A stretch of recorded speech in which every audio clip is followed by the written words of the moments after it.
कल से जम्मू कश्मीर में नेशनल कॉन्फ्रेंस और कांग्रेस के प्री पोल अलायंस के हवाले से कुछ खबरें गर्दिश कर रही हैं। क्या अलायंस हो पाएगा या नहीं हो पाएगा।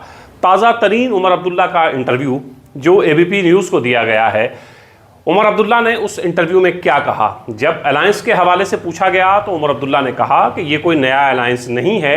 ऐसा नहीं है कि हमने अब असेंबली के इंतखाबात के पेश नज़र ये अलायंस किया है। अलायंस तो इंडिया अलायंस का हम पहले भी हिस्सा हैं, इंडिया ब्लॉक का हिस्सा कांग्रेस भी है और नेशनल कॉन्फ्रेंस भी है, तो हम अलायंस बहुत पहले कर चुके हैं और हम इंडिया ब्लॉक का हिस्सा हैं। और आपको याद होगा इसी इंडिया ब्लॉक के बैनर तले जम्मू और कश्मीर में पार्लियामेंट के इंतखाबात नेशनल कॉन्फ्रेंस और कांग्रेस ने मिलकर लड़े थे। लेकिन अब असेंबली के इंतखाबात के पेश नज़र राहुल गांधी और मल्लिकार्जुन खड़गे जब जम्मू कश्मीर के दौरे पर आए और नेशनल कॉन्फ्रेंस की आला लीडरशिप उमर अब्दुल्ला और फारूक अब्दुल्ला से मुलाकात की और उसके बाद एक प्रेस कॉन्फ्रेंस में फारूक अब्दुल्ला ने कहा कि 90 की 90 सीटों पर अलायंस हो गया है और नेशनल कॉन्फ्रेंस और कांग्रेस 90 की 90 सीटों पर मिलकर इलेक्शन लड़ेंगे। लेकिन उसके बाद कुछ बगावत के सुर सुनाई दिए कि कुछ उम्मीदवार नेशनल कॉन्फ्रेंस के ऐसे हैं जो ये कह रहे हैं टिकट नहीं तो इंडिपेंडेंट इलेक्शन लड़ा जाएगा। कांग्रेस की तरफ भी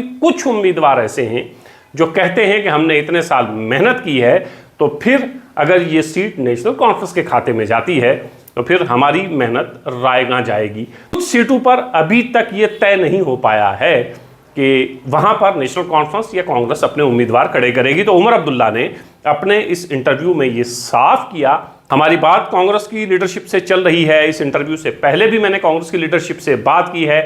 कुछ सीटें ऐसी हैं जहां पर हम बज़िद हैं, कुछ सीटें ऐसी हैं जहां पर कांग्रेस बज़िद है कि वो अपना कैंडिडेट खड़ा करेगी और उम्मीद ये है कि अलायंस हो जाएगा। अब ये जो चंद सीटें हैं, इन चंद सीटों के ऊपर अभी बातचीत का दौर जारी है और अभी एक दिन बाकी है, आज का दिन। क्या होता है अलायंस का, उम्मीद यह है कि अलायंस हो जाएगा क्योंकि बहुत कम सीटें ऐसी हैं जहां पर अलायंस नहीं होने वाला है। शाम तक ये सारी तस्वीर साफ हो जाएगी कि अलायंस होना है या नहीं होना है। क्या 90 की 90 सीटों पर कांग्रेस अलग, नेशनल कॉन्फ्रेंस अपने उम्मीदवार खड़े करेगी, या अलायंस का हिस्सा होंगे और जो चंद सीटें हैं जिन पर अभी तक कोई सहमति नहीं बन पाई है उनको मनाने की कांग्रेस भी कोशिश करेगी और नेशनल कॉन्फ्रेंस भी कोशिश करेगी। यह है अलायंस होना या ना होना शाम तक। लेकिन अगर अलायंस होता है तो उस सूरत में जो एक्सपर्ट्स बता रहे हैं उनका मानना यह है कि इंडिया अलायंस जम्मू और कश्मीर में सरकार बनाने के करीब करीब पहुंच सकता है या अपने दम पर नेशनल कॉन्फ्रेंस और कांग्रेस जम्मू कश्मीर में सरकार बना सकती है। और अगर अलायंस नहीं होता है तो यकीनन उसका नुकसान कांग्रेस को भी होगा, नेशनल कॉन्फ्रेंस को भी होगा।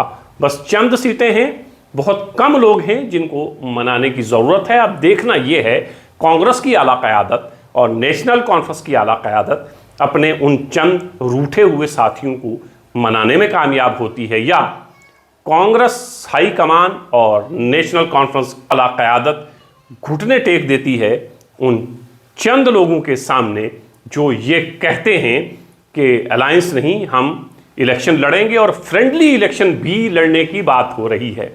फ्रेंडली इलेक्शन के हवाले से भी आज हम पूरे दिन आपको एक एक सीट का अहवाल बताएंगे कि जो सीटें इस वक्त फंसी हुई हैं, जिनका पेच फंसा हुआ है, अगर अलायंस होता है तो कामयाबी कितनी यकीनी है, कितने % ऐसा है कि अलायंस जीत जाएगा। और अगर अलायंस नहीं होता है, बज़िद रहते हैं नेशनल कॉन्फ्रेंस और कांग्रेस, तो उस सूरत में क्या नेशनल कॉन्फ्रेंस और कांग्रेस दोनों में से कोई उम्मीदवार जीतेगा या इसका फायदा सीधा सीधा भारतीय जनता पार्टी को होगा। आज पूरे दिन हमारे साथ जुड़े रहिएगा। ये तमाम खबरें जो हैं हम आपके साथ आज पूरे दिन शेयर करने वाले हैं।